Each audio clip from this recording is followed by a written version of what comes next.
You're watching the KOAM Morning News on Fox 14 today as Omicron continues to surge in our area. One local hospital says COVID patients in their care has gone up. I'll tell you what's going down, that is the temperatures. Cold front settling in from the north. We're also going to pick up some rain and a little snow. The latest from the Skywatch Weather Center. Also, we'll meet a 9-year-old who goes viral for digging his way out of a snowy situation. All of that and more coming up.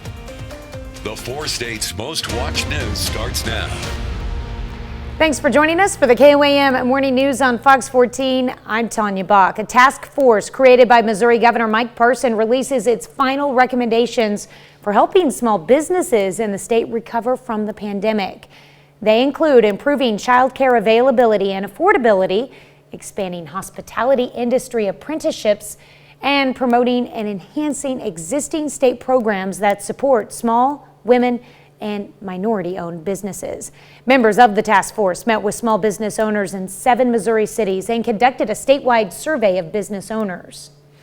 Yesterday, Pittsburgh voters had a chance to decide whether to approve a $16.5 million school bond, and voters showed their overwhelming approval. The bond will fund renovations and improvements to the Pittsburgh Middle School and will continue the current mill levy through the year 2045.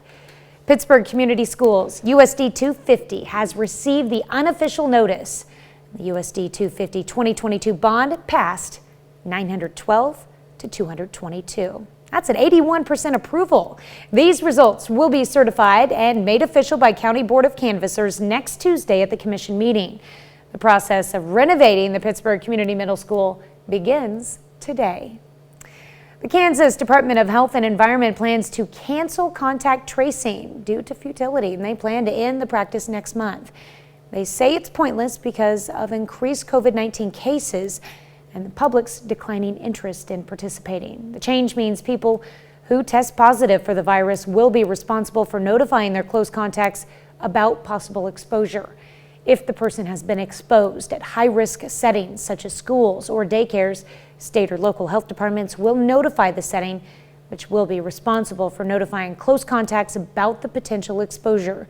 The change takes effect February 1st. Mercy Hospital says it is currently caring for 62 COVID patients, a number the hospital hasn't seen in weeks. 8 of those patients require the use of a ventilator. Michael Herr, Vice President of Operations at Mercy Chamberlain, says while the high number isn't affecting areas of the hospital like operating rooms, it has slowed down his emergency room. It's still concerning for us. It's still very much real for the facility and the community. We still want the attention to be out there, and we want obviously all the measures that we're asking to be in place to still be in place in order to protect not only our coworkers, but most importantly our patients. Of Mercy's 62 COVID patients, 9 are fully vaccinated, meaning they've received at least 2 doses of a COVID vaccine. But when they receive their vaccine, as well as their booster status, is unknown. Employees at Oklahoma state agencies will be authorized to substitute teach at schools across the state, part of an executive order issued by Governor Kevin Stitt. The announcement comes as many Oklahoma schools have been unable to staff classrooms adequately for in-person learning. Rising COVID-19 cases force most major school districts to close their doors. While many schools in Oklahoma are open today, others are just sticking to virtual learning. Students, they deserve and they need that right for in-person education. The state has a responsibility to ensure that those students do have that right, and that remains intact, that they have in-person learning options. In his press conference, Stitt urged all Oklahomans to do what they can to help school districts in their area. Take a seat, put on your favorite movie, and pull out the popcorn. Today is the day to celebrate one of America's favorite salty, buttery snacks. Popcorn was used by Aztecs in the 16th century for headdresses during ceremonies honoring their god of maize and fertility. Popcorn as a food started becoming popular in the U.S. in the middle 1800s. In the 1900s, peanuts and molasses were added, and the infamous Cracker Jacks were born. Americans consume 13 billion quarts of popcorn a year, more than any other country in the world. A majority of the popcorn produced in the world is grown here. Nebraska leads the way in production, so whether you like it sweet or savory, it's time to honor the beloved movie snack that truly never gets old. And the Boy Scouts, I'm telling you, sell some of the best popcorn out there. Well, I used to work at a movie theater, and at the end of the night, you know, you got to we used to just like take home like actual clear garbage bags of popcorn. I can't. Nah, you're right. Boy Scout popcorn's great. Movie popcorn, just covered in butter. Yeah. Yeah, that's pretty good too. That's the way to go. You know what? I've found that like if you attend the movie, like the last movie of showing of the night, and you buy a refill bucket, you better get your refill like before the first half of the movie, because they shut those down early. There's some people like burnt out. popcorn. Yeah, what? Some people like burnt popcorn. That's disgusting. Yeah, I've actually had people request that before. Well, it does not make the break room smell good when people burn popcorn here at the station. Or put fish. Don't put fish in your work microwave either, No folks, salmon. please. Speaking of Nebraska, we've got 16 degrees right now in North Platte and in Lincoln, and only 9 in Des Moines. Reason I point that out is about 5 o'clock, they were sitting at 30 degrees, and it gives you an idea of the cold front moving in, pushing from northwest down to southeast. Kansas City now slipping all the way down to 26. Waiting on the front to move through Joplin, and eventually we're all going to be down below the freezing mark. Iola was our first community to actually hit 32. We haven't seen much slip down the south and as far as the southeast goes. Still hanging on to 46 in Ymca and in Anderson, but the north wind, now that it's picked up, it is just coming in at a real good clip. These are not wind gusts. These are actual sustained winds, 15 to 20 miles per hour with the growing cloud cover. I wouldn't even bother going outside and trying to get a look at what's left of the full wolf moon, because it's number one, it's too cloudy. Number two, it's too cold. We're starting to pick up just a little bit of precipitation right there south of I-44 in southwest Missouri. And so it's about right on schedule. We were thinking between 7 and 7:30 is when we would develop the rain. And that's what we will develop to begin with. See all the snow up here. It's actually not even really going to make it past Kansas City. The majority of our precipitation is going to develop right over us. Not one of those that's going to be sweeping in that we can kind of track the entire time. But once again, in between 7 and 7:30 is what we were anticipating there. Temperatures dropping all the way down into the teens by the time we get to the afternoon. And speaking of the afternoon, that's also when we develop some of that freezing drizzle south of I-44, throw a little snow in there. And that snow actually begins to pick up here as it drops off into northwest Arkansas. Remember, it's back-to-back days of overnight lows with negative wind chills. The actual temperature only 11 and 10 on Wednesday night and Thursday night. I guess the one nice thing about it is Thursday it will at least stay on the dry side. Up next, officials warn surge will continue for weeks as Oklahoma deals with rising COVID cases. And major airlines are warning 5G cell service may trigger a devastating impact to air travel. You're watching the KOAM Morning News on Fox 14. Favorite 2022 Toyota vehicles. Toyota, let's go places. Americans can now order free COVID-19 tests online. On Tuesday, the White House opened the federal website covidtest.gov. The official launch is today, but officials say it is working in a limited capacity a day early. The Biden administration says the website went live early to make sure there are not technical problems. Supplies will be limited to 4 tests per household. Those tests will ship within 7 to 12 days after you order. If you need more tests, the website says people with private health insurance will be reimbursed for the full cost of tests, up to 8 tests per month.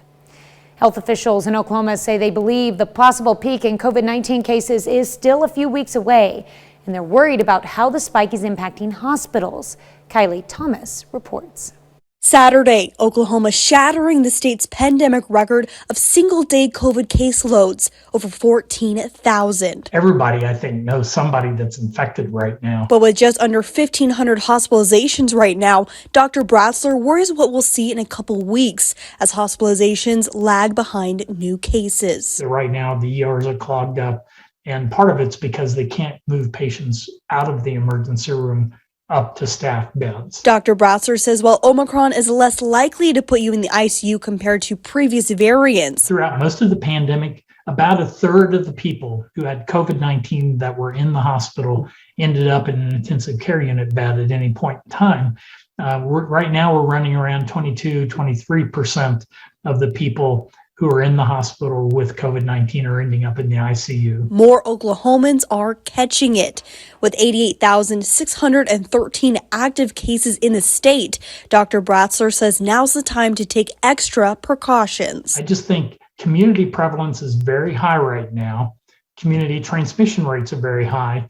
The best thing you can do at this point is to avoid indoor crowds. This is the time people need to stay home. If you have to go out, wear a mask. And we'll get through this pretty quickly, but right now, the chance of infection is quite high. Dr. Bratzler also suggests wearing a medical-grade mask instead of a cloth one. Well, in celebration of National Popcorn Day, diehard Disney fans reportedly waited for more than 6 hours to buy a limited edition Figment popcorn bucket. Now, Figment, the purple dragon, holds a special place in the hearts of Disney and Epcot fans. He's the star of the Journey into Imagination ride and is known as Epcot's mascot. I did not know that. The massive lines for the $25 buckets formed at Epcot's International Festival of the Arts in Florida on Friday. Fans wanted it so badly, there were reports of some offering $100 to people in the front of the line to buy them one. For a popcorn bucket. 6 hours. Did you also notice that all the pictures that we just saw were grown men? And don't tell me it's for their kids. Hey, buy me glass half full, Tanya. Overcast skies from 7th and Rangeline, waiting for the temperatures to drop, sitting at 39 degrees, have been really for about, say, half an hour, 45 minutes since we saw our last little drop right there. Very windy outside as well, right at the freezing mark in Iowa. Still mid-40s down there in Ymca, Grove, and Anderson. So really haven't seen a whole lot of change here.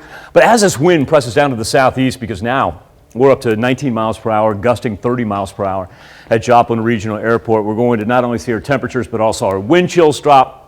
When we started the show, we actually only had 1 teen as far as our wind chills go. A huge difference right here. Fort Scott's down to 16, 19 in Nevada, Stockton, and Lamar. So that line of Pittsburgh, Commerce, Webb City, Carthage, that'll be the next one to drop into the teens. Look at this massive change in temperature that they have for the upper plains compared to where we were at this point yesterday. Only a 3-degree difference, but that's going to be about 25 to 30 by the time we get to the afternoon.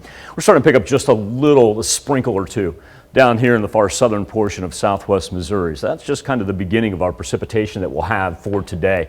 As far as national goes, don't worry about this. That's really not going to affect us. Ours is going to generate right up on us. It's Gulf moisture that we have. And our watches and warnings really isolated to just one of our highlighted counties. It's Benton County in northwest Arkansas. You see the purple right there indicates a winter weather advisory, because as this precipitation along with the cold front presses down to the southeast, they'll get a fair amount of snow there in those higher elevated areas, and the white riding the Arkansas-Missouri state line. That is a wind chill advisory lasting all the way into tomorrow. You don't need an advisory to tell you that it's going to be cold today. Let's talk about the rain that will develop here later this morning. And remember, this is the high resolution radar, so you really got to concentrate on a little bit of that purple there to see what's going to hit the ground. The rest of it's going to be a dusting. That's a key factor right there is the pink. That's the freezing drizzle. And so as we get into the afternoon hours, that's why they have that winter weather advisory there. We actually see some legitimate snowfall too as it pushes through portions of Arkansas. Overnight lows, how about, say 10 to 11 for the next couple of days. That means we'll have negative wind chills. We'll be back with more KOAM Morning News on Fox 14 right after this. Of KOAM News Now and Durfelt Funeral Homes. It's more than a service, it's our ministry. Major airlines are sounding the alarm on 5G cell service near airports, warning this rollout, which has been scheduled for today, would cause chaos at airports across America. That, of course, triggers serious safety issues and disrupts around 1,000 flights a day. Isabel Rosales shows us how major internet providers are hitting pause on plans to turn on that high-speed 5G technology. Fears of an aviation crisis temporarily averted. Verizon and AT&T are now delaying activation on 5G high-speed service around certain airports. We have to ensure that these airplanes are not going to be interfered with. The same way a walkie-talkie or a baby monitor can pick up errant radio waves, airlines and plane manufacturers worry new 5G signals could interfere with key flight safety instruments.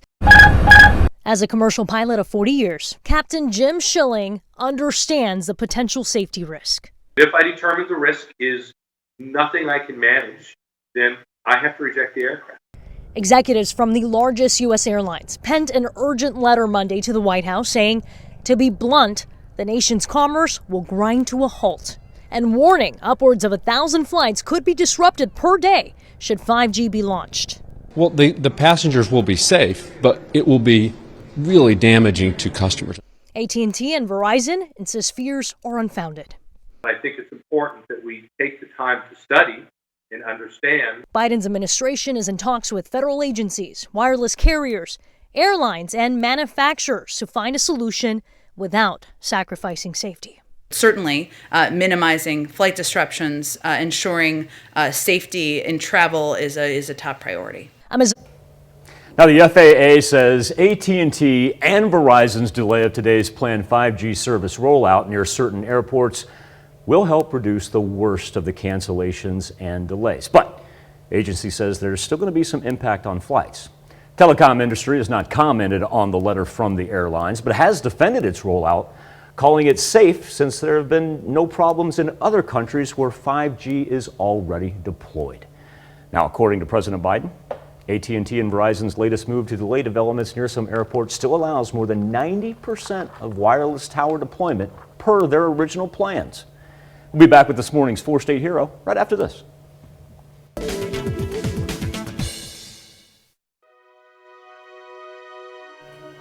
It's time to honor today's four-state hero, Michael King. A native of Chanute and Pittsburgh, Kansas, served as a sergeant in the U.S. Army from 1969 to 1971. Sergeant King won numerous awards, including the National Defense Medal and the Bronze Star Medal. To Sergeant Michael King, we thank you. Today's four-state hero. When a 9-year-old from Toronto becomes an internet sensation, well, after he's fed up with shoveling snow. Carter Trezello's expressions of exhaustion have gone viral, but despite his new fame, he's ready to put the shovel down and return to the classroom. Scott Lightfoot reports. For the second day in a row, school in Toronto was canceled. We thought that it was going to be a school day, but snow day. And 9-year-old Carter Trezello was out with his shovel. There was a lot of snow. Let's just say that. Tiring.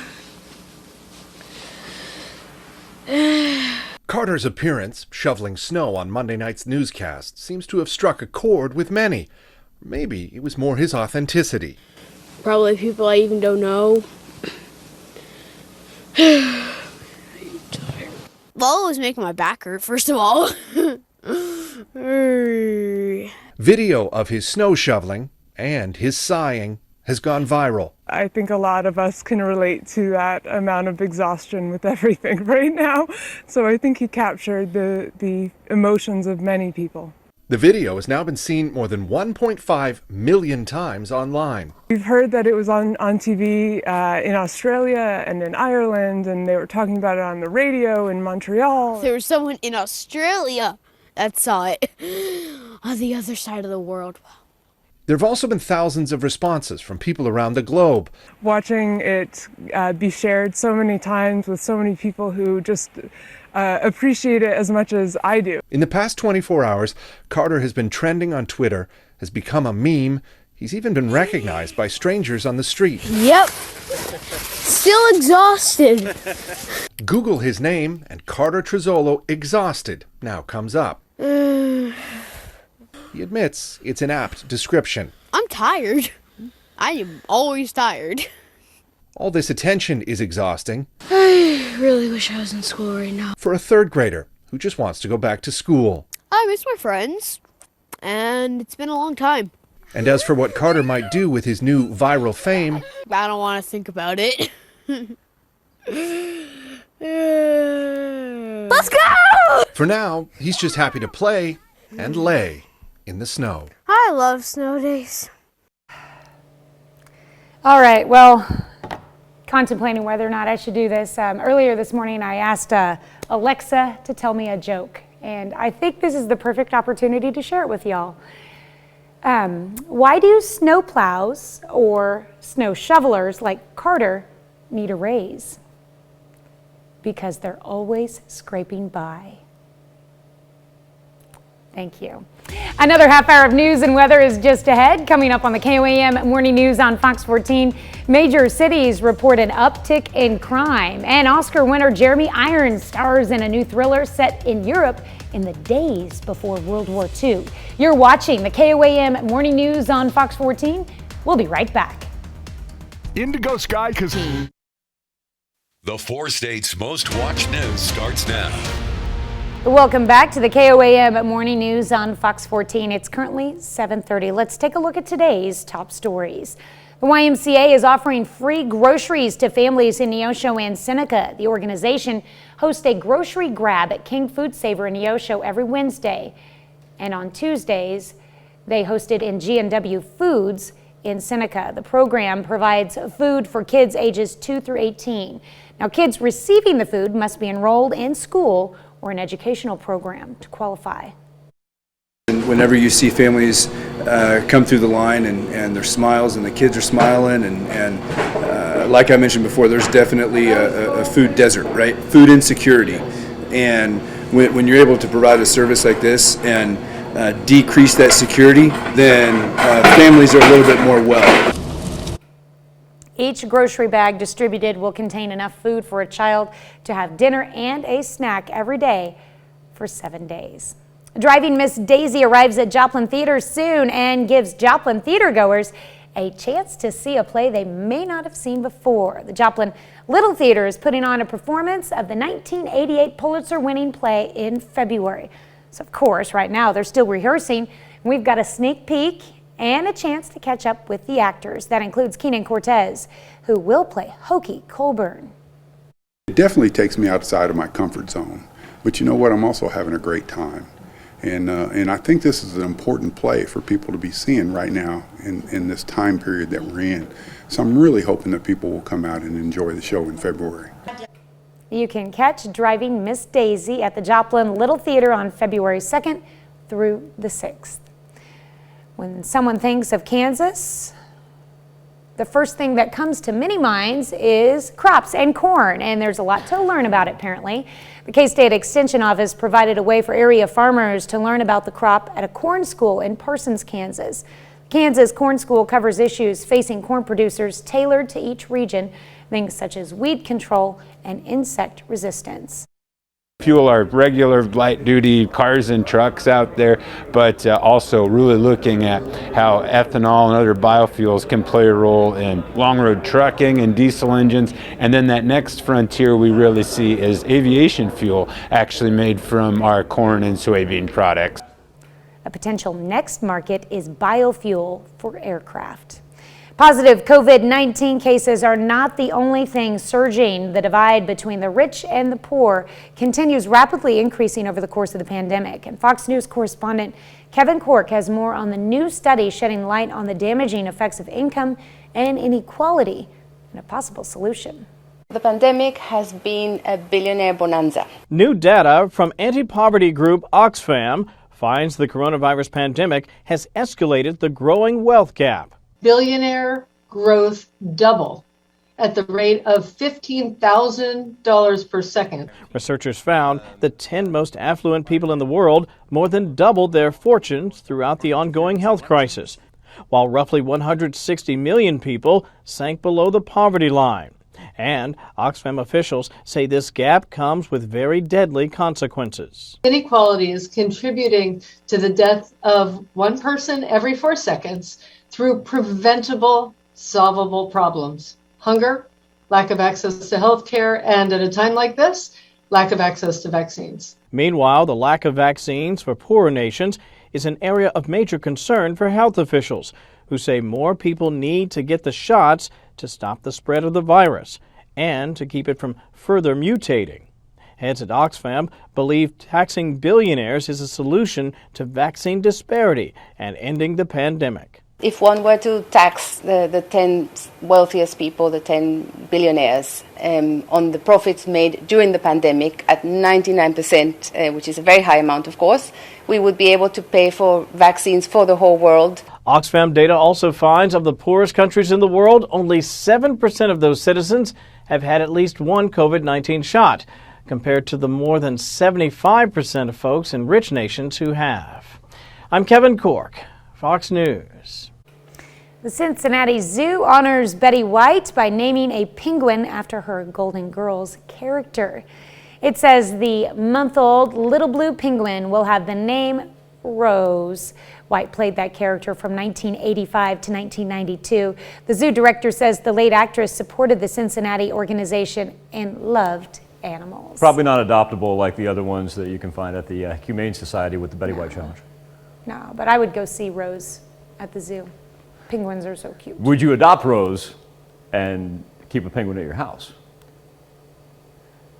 And then you could call me Mr. Popper. Your dogs would love it.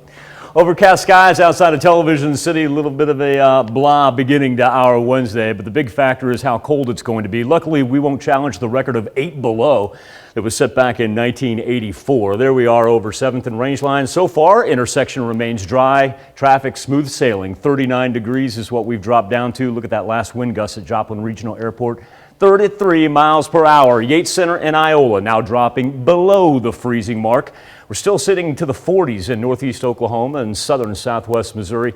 Everybody else slowly but surely decreasing degree by degree as the morning continues, thanks in part to the strong northeasterly wind, up to 23 miles per hour right now in Independence. So our wind chills certainly dropping down into the teens up to the north where the cold front is first emerging, even down to the south where we've got the warmer temperatures, only feeling like it's in the 20s. Huge change in temperature up to the north. We're not going to get that extreme, and really only a 3-degree difference in Joplin right now, but just wait till we get to the noon hour. We'll be up there around 25, 30 degrees. Starting to see a little formulation of some light rain, raindrops, drizzle. That's about all that equivocates to. But we're going to get some rain, some freezing rain, and some snow here before the night is over. Watches and warnings include Benton County. That is our only one that's color-coded right now. That is a winter weather advisory because as this system slips to the southeast, it will pick up a little bit there as it works into the higher elevations of northwest Arkansas. So here we go. Remember, this is a high resolution, so you kind of got to get in the purple and the darker green to have any substantial accumulation. Afternoon hours, though, that's where we see that winter weather advisory because you see the freezing drizzle right there, and we pick up some legitimate snowfall through the afternoon hours south of I-44 before it finally dips off into central Arkansas. Temperature is going to be frigid tonight, all through tomorrow and tomorrow night as well. Be back with more KOAM Morning News on Fox 14 right after this. It's a touchdown! This morning on the KOAM News Now Facebook page and our morning Instapoll selfies. Over the weekend, that poor woman decided she was going to do a little speeding through a lake a river in Ontario, Canada. She ended up stranded on her car. Now she was safe, but in the meantime, she stood on the back of her car waiting for those gentlemen to deliver her a kayak and took selfies. That's right. She apparently took selfies of while waiting to get rescued. Our question to you this morning, you ever taken a selfie you regret? 85% of you say no. Never been in that type of precarious situation. Now 15% of you say, yeah, I can look at that video and maybe empathize with what she's going through. Crime continues to uptick in major cities across the country. Jonathan Hunt has more on the details. I'm not blaming anybody by name. What's endemic in our society right now is that everybody seems to be oriented on giving back rights and bestowing favor on people that rob others of their rights. Todd Kupfer's 24-year-old daughter, Brianna, went to her part-time job at this furniture store in Los Angeles last Thursday. Hours later, she was stabbed to death by a man police believe is homeless and who was seen in an alley moments after the killing. On the same day, 70-year-old Sandra Shells was sitting at a bus stop outside LA's Union Station when a homeless man approached her and for no apparent reason punched her. She died 3 days later in the hospital. Before these two killings, there had been 10 homicides in the first 8 days of 2022, one less than the same time period last year, but double the number at the start of 2020. The LA County Sheriff accuses Liberal District Attorney George Gascon of emboldening criminals by introducing what the sheriff has called, quote, stupid policies. If you cannot be counted on to hold people accountable for breaking the rule of law in such a depraved manner, what good is your local district attorney? An eye for an eye is not the way the government should behave. There is a similar debate underway across the country in New York, where the murder of Michelle Go, shoved in front of a moving train at a Times Square subway stop, has renewed the focus on the homeless and mentally ill roaming the streets and subway system. Democratic Mayor Eric Adams today toughened his language after previously talking about New Yorkers' perception of fear. We're going to drive down crime, and we're going to make sure New Yorkers feel safe in our subway system. In Virginia, meantime, the new Republican Attorney General has announced an investigation into the state's parole board, saying the board broke the law by approving the early release of violent criminals, all part of a growing national debate about the causes of crime and the effects of punishment. In Los Angeles, Jonathan Hunt, Fox News. Be back with some consumer news right after this. The TSA says 6,000 guns were found at checkpoints nationwide, beating the 2019 record by more than 1,500. Errol Barnett reports. About 86% of those firearms are loaded, and that presents a significant both safety and security concern. TSA Administrator David Pekoski is worried about the record increase in guns discovered at checkpoints last year, even as travel remained below pre-pandemic levels. What's causing it, I don't know exactly, but generally I think our weapons carriage detections reflect just more people carrying weapons in the country.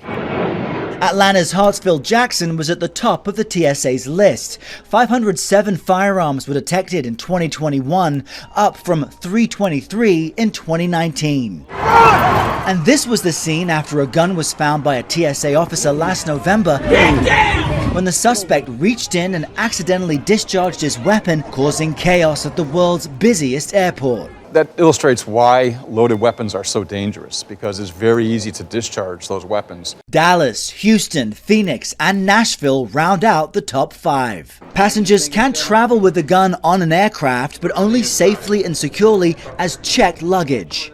Pekoski warns carrying a gun through a checkpoint will cost you. Know that if you do have a weapon and it's detected in the checkpoint, it's first going to take you a lot more time. Secondly, there might be local law enforcement action. And third, we will follow up with a civil penalty action.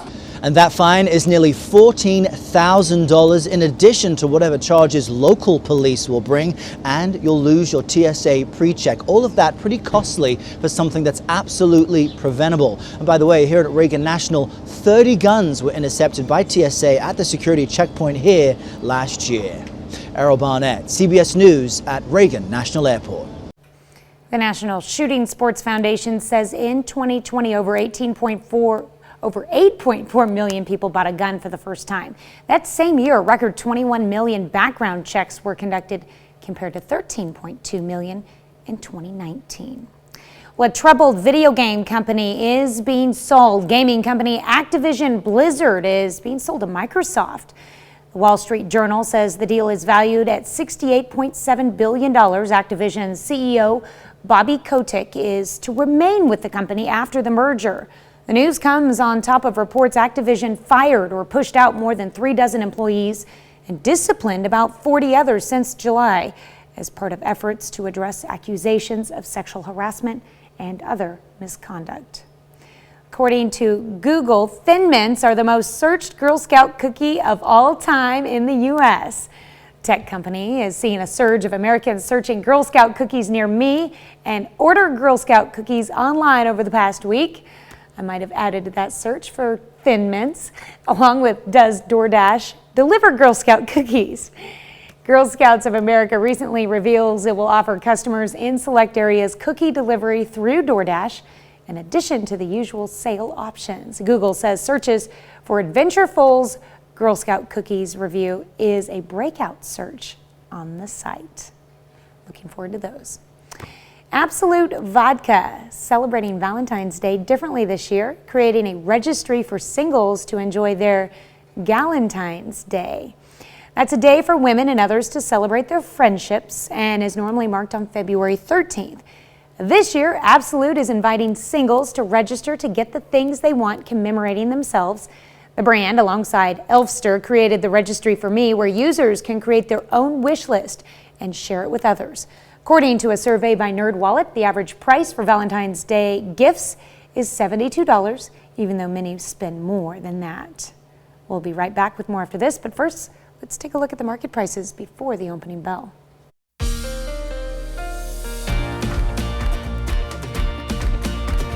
Dear Winter, my New movie debuts this week on Netflix. Looks at an attempt to avert the Second World War. Our man Rick Demigella with the story. Men and women of Britain and the Empire. Jeremy Irons portrays British Prime Minister Neville Chamberlain in Munich, the Edge of War. As long as war is not begun, there is always hope. Well, it was a great adventure, a great journey, as all work I try to do is. I had to, first of all, start off with Robert Harris's book, Munich, which I found absolutely absorbing. You cannot play poker with a gangster without having some cards up one's sleeve. The historical part of the movie looks at the events leading to the Munich Agreement of 1938. By getting an agreement out of Hitler, by not going to war in order to protect Sudetenland, that part of Czechoslovakia that was German-speaking that Hitler wanted back, he allowed us to spend that year rearming. We'd like you to go to Munich tomorrow and get the document. The film's fictional aspect is an espionage tale with George Mackay at its center. My role within the story, Hugh is a man who believes in the system, and I think believes in making change to society via legislation and via the system, and ultimately at the beginning of the story has a trust in the system and therefore wants to be of service to it. Hitler is lying when he claims to want peace. People will suffer. That document is the proof. In Hollywood, I'm Rick Damigella. Might be a good time to stay in and watch some movies with as cold as it's going to be here for the next several days. Down below freezing up in the top left-hand corner in Yates Center and Iola, and slowly dropping all morning long as the wind continues to come in at a clip anywhere from 15 to 25 miles per hour. We're starting to see a little formulation of some precipitation south of I-44 in the southern portion of southwest Missouri. Certainly not organized, and luckily down to the south, well above the freezing mark so far. Subject to change. Everything that we do see, you'll notice, is just kind of going to develop right over us. Not one of those that's going to blow in from the north. The weather trend for today, steadily dropping down below the freezing mark by the time we get to the afternoon, and that is why we will see some of that original rain flip over into a little bit of the freezing rain. That's indicated there in the pink.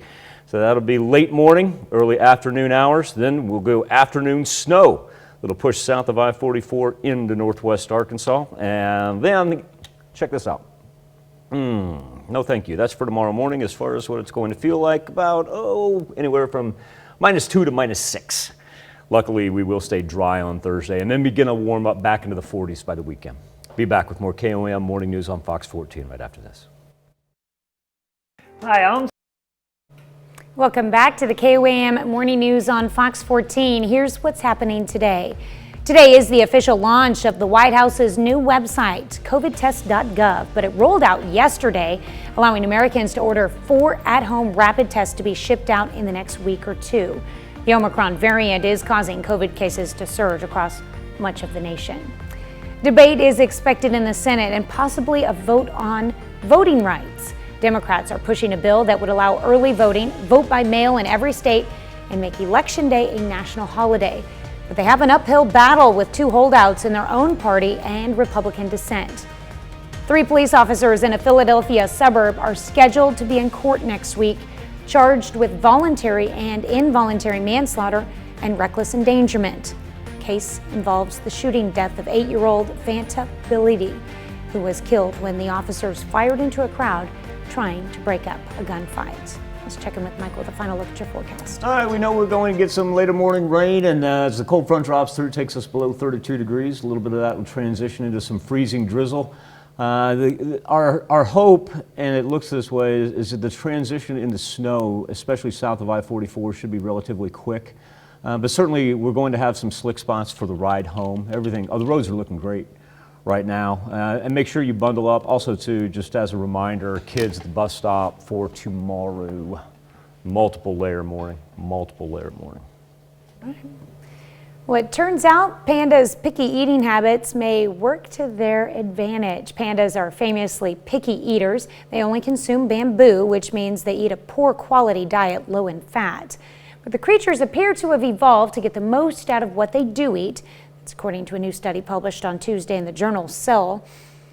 Gut bacteria in pandas change in late spring and early summer when bamboo is at its most nutritious, while it's sprouting protein-rich green shoots. The bacteria makes the bear gain more weight and store more fat, which researchers say may compensate for a lack of nutrients later in the year when bamboo plants have only fibrous leaves to chomp on.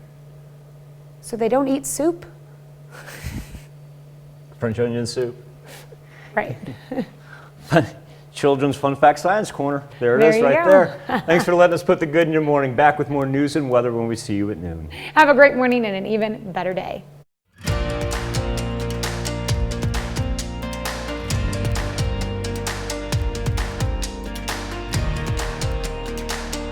Welcome to Sonic. May I take your order?